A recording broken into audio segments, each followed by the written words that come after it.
The day started out fine and the protesters were reasonably orderly, as we all kind of remember. It was by far the most peaceful. The march was over. It was 8:58 p.m. Shots rang out and officers fell. You know, there is no manual, but there are some people that intuitively, by their presence, just say, let's do this, let's do that. And David was one of those people.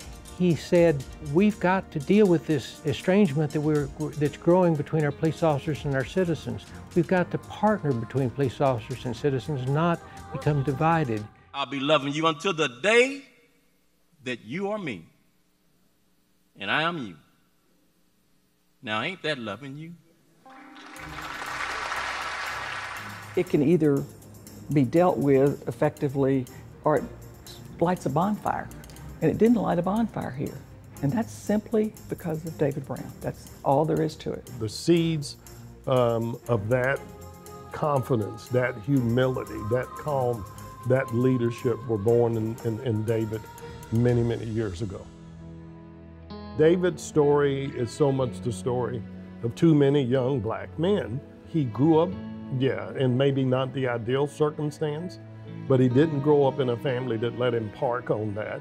He has taken devastating setbacks to me when I would have voted like a cheap tent. His son, his brother, family situations, friends around him that fell into drugs, etc. Somehow he was able to use those experiences. Use them to strengthen his faith, use them to strengthen his leadership. He said, this is here for a reason. I'm going to learn from it. I don't like it, but there's something here I need to know. And with that in mind, he set out to do the right thing, get an education. But when he went away to UT initially, he saw that things were not right back at home. He wanted to personally be sure that neighborhood conditions there were better.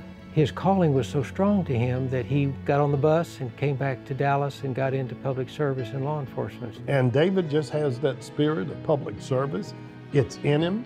He really introduced a level of community policing, community engagement that Dallas had not seen. There was some 34,000 less Part 1 crimes that were committed on an annual basis during the 6 years that he was in place. And at the very same time, there was some 70% less complaints against police officers. Both were being achieved with great results. And at each phase of his life, I think he's strengthened his faith.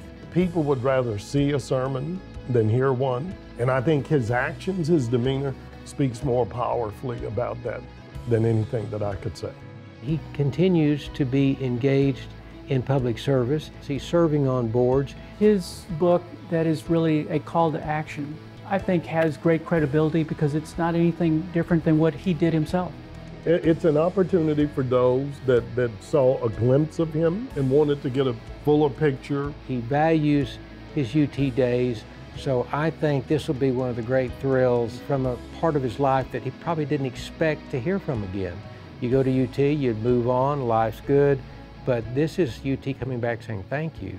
David makes me believe that we can get through pretty much any challenge. I can't imagine why you wouldn't honor a person that's willing to take those stands and be that brave. There have just been very few times that David talked about his life, his passion for policing, that he didn't include some commentary about the time that he spent on campus at the University of Texas. So I know that for he and his family, this is going to be a very special day.